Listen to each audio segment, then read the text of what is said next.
Thank you for joining us here at The Barn, Episode 1, a premiere. Don't forget to smash that like button in the comments. Let us know what you think about what we're talking about, and ultimately, we want you to be a part of our journey here at The Barn, so hit that subscribe button.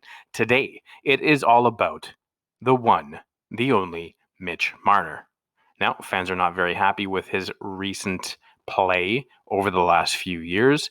We're going to let you know all about Mitch Marner. Hey, Leaf fans, is the honeymoon over? Fans have grown increasingly tired of Mitch Marner's lackluster playoffs and reluctance to shoot the puck, preferring to try and make an EA Sports highlight reel pass. Mitch is coming into the third year of his big deal, a contract that also did not sit well with fans, especially after how vocal and in the media that Mitch Marner agent Darren Ferris was. Mitch's cap hit of $10.9 million is steep in today's NHL, but it is what it is. After the pandemic, larger deals like this are going to come under a lot of scrutiny, especially for a player that has absolutely disappeared in the playoffs for the last 2 years. Since we're going to talk about him, we got to figure out what is Mitch Marner. Well, Mitch Marner is a plus point a game player in the regular season. And Mitch Marner is also one of only 4 Leafs to hit over 250 points in their first 4 full years of play. So is Mitch the problem, or is it something else? Now, it's hard to say. Mitch is a professional and will handle himself in that manner. Does Mitch think he is a bigger star than he already is? I don't think so. Mitch is towards the top of most lists of best players under 25.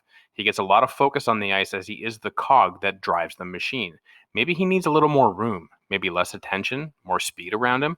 Is it the coaching staff? Is it the lack of grit on the team that allows opponents to make so many liberties against this top talent? Or is it just the veil of the curse of 1967? Now, is there trade potential for Mitch? Is his contract even movable? Now, Mitch is a 24-year-old playmaking winger that averages over a point a game. In short, yes, his contract is extremely movable. In fact, if not for lack of cap space or enough talent going back, 80% of the NHL would send deal sheets to Dubas. But there are a few teams that have the cap space, talent, and high draw potential for draft picks that would be remotely interesting to the Leafs and potentially making a deal. Now, Leaf fans, tell us in the comments what you would need to get rid of Mitch and get in return. Is it a young forward, young defense, goalie prospect, and how many draft picks? Now, we're going to go through some trade potential here, look at a few teams that have the cap space and maybe some talent and draft picks coming back. At no point in time are we saying this is what we think the deals are going to be. We don't need to get chirped on that, but this is just some potential of what could be out there, so keep that in mind. First stop on the Mitch Marner trade train is the Ottawa Senators. You'd be looking at Norris, Stutzel, and I don't know how many picks. 2 firsts, 2 seconds, too much, not going to happen. But the Ottawa Senators are sitting at $56 million in cap, 21 out of 23 contracts taken. So there is ability to make a deal happen. The next station on the Mitch Marner trade train is Buffalo. They're currently sitting at 57, close to 58 million in cap, 22 out of 23 contracts taken. This would be a straight up deal. Eichel for Marner. Interested? Any potential here? Would you still need a draft pick? Salaries match? I don't know. I'd still rather have Mitch. Next stop, Detroit. This will be quick. No thanks. Can't do it. Even if we are talking about Lidstrom and X amount of draft picks, not going to happen. Next stop, Anaheim. Is it Silverberg or Fowler? Or Silverberg and Fowler and draft picks? It's a lot. It's not going to happen. Next stop is Minnesota. Kaprizov, draft picks, just Kaprizov. Young talent for young talent. I mean, we don't often see a lot of straight hockey trades. Just don't think that this is something that's going to move the button for me. Stop New Jersey. Hughes. Is it both Hughes brothers and Subban and draft picks? It's a lot of talent to be coming back, but Jersey's not going to be interested in something like this. But this is just going to show you what it takes to match salaries for teams that are pressed up against the cap. I mean, how many draft picks would have to come back? It's too much. It's not going to happen. Next stop on the trade train, Nashville. Philip Forsberg and draft picks for Mitch Marner. Interesting. Just don't think that Nashville is that interested in moving Philip Forsberg and multiple draft picks for Mitch Marner.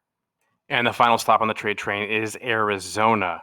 We'll be looking at Clayton Keller and multiple first rounds and second round picks.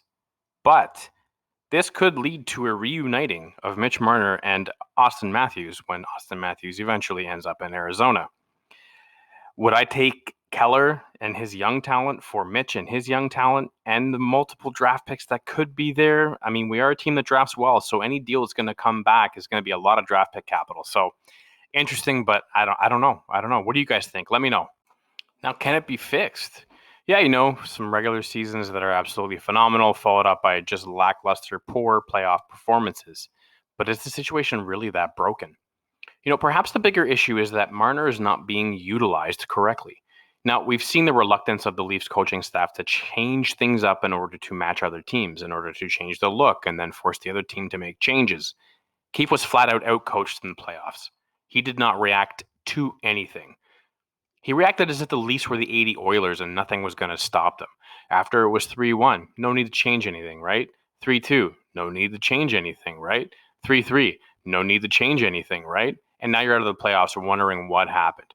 Mitch is a dynamic young playmaking winner that hasn't been looked at to build a line around.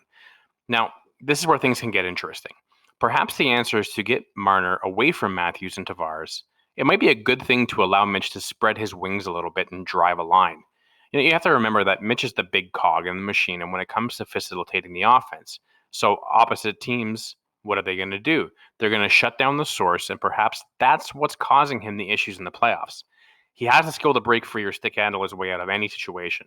But when you're going up against top lines and constantly getting hit and run, it can cause some reluctancy and hesitancy. And in hockey, that's where you can get hurt.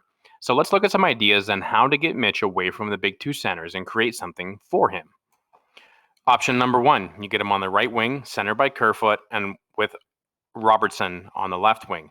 This is going to give Mitch a little bit of grit, a lot of speed, and the ability to spread his wings and be a little bit more of a playmaker and get some more space. The other option you can do is give Mitch a real fresh start with having him centered by Kempf and opposite wing with Ritchie. Brand new players, a little more grit, some good speed, some playmake ability. Does Mitch have enough room on this line to get rid of the puck quicker and make plays more efficiently? At the end of the day, Mitch Marner is a Maple Leaf and under contract. Yes, he is making $10.9 million. But who are you going to get to replace him for the same or less money that has the ceiling that he does? A short answer is no one. So let's suck it up, take the bruises of defeat, because as fans, we have no choice but to wear them. There isn't anyone at his cap hit that has his potential and youth. On everyone's top players under 25, he is in the top 5 of all of them. So Leaf fans, let's look forward to the season. Hopefully these newcomers can get the grit and excitement that we need to push this to that next level. It's going to be a great year, and we're going to be here following it with you on the barn. We're going to see you real soon.